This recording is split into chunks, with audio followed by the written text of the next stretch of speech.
right, welcome to another edition of Garrett's Tailgate Talk, coming to you from the beautiful mountains of California, out here in the motherlode country, gold terrain. And today we've got Nikko Vellios. How you doing? Great. Good to see you. Welcome to gold country. Welcome back. So you've been prospecting for a little bit, huh? Tell me about what you do, Mainly metal detect. Yeah? Just hit these hills and try to find as much gold as possible. Yeah, so I mean, you found some pretty good gold over the years. Did you bring any with you? Any pieces, or you? Yeah, where'd that pan go? Let's see. We had some right here, I believe. There we go. Sit on it? Yeah. Yeah, a few of your nuggets. A few of them. I've seen some of your photos over the years. You found some pretty impressive sized gold. So here you get a mixture of quartz with it. Yep. Little variety, or? Yep. Yeah. These were found. All these quartz specimens were found lower elevation spots like this, right where we're at.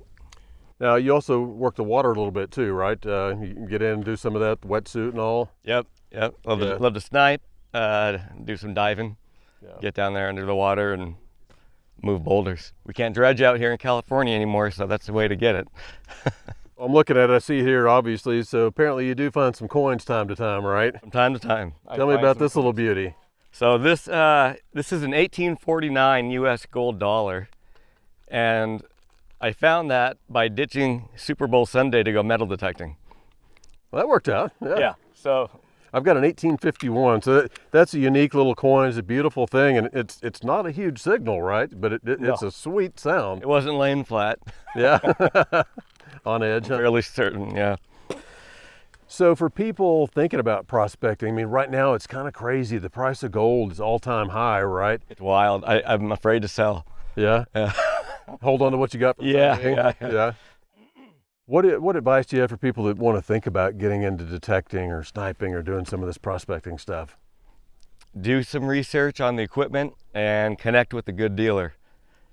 Absolutely. Find someone that offers training.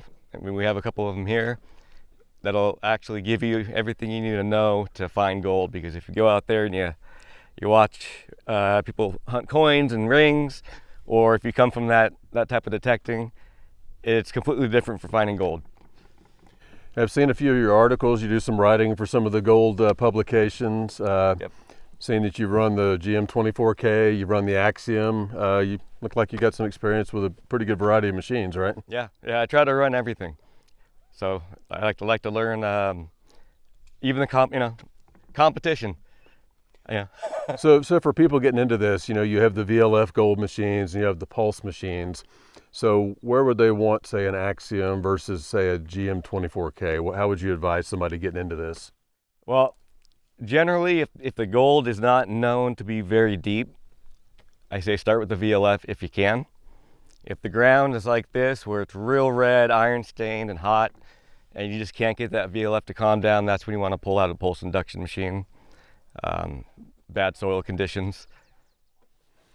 Yeah, so it's a good year to be looking. A lot of people are getting into it for the first time. So probably get with somebody that knows what they're doing, get some training. Any other advice for how they learn their craft? Or is it more just hours? You got time, a lot of time. Dig as many targets as you can and just use your ears and listen. Be real aware of what your detector's doing. Put a recording device on your detector, like a GoPro if you need to, and go back and listen. When you dig that square nail, how did that sound different than that 22 casing? And once you pick that up, you'll be able to walk over those nails and ignore them. So, some shotgun pellets or some lead, pieces like that, those are kind of good to hear what gold might sound like, similar conductivity, right? Very, very similar. Yeah. A lead pellet will fool a nugget hunter every time. But you got to dig those, right? You got to dig them. Yeah. You got to dig them. Any final advice for our listeners that are thinking about prospecting, or? Everybody's hopping on board this gold train right now. It's another gold rush happening with the price of gold, and social media, people sharing what they're finding, people realizing, holy moly, there's actually real treasure still out there. I'd say get into it as soon as possible. If it's something you want to try to do, now's the time. Hey, I think now's the time we get out here and try to find some on our own today. What do you think? Yeah, let's go. All right. Well, hey, Nikko, appreciate you being with us today, spending a couple of minutes. Thanks, everybody, for watching. We'll see you next time on Tailgate Talk.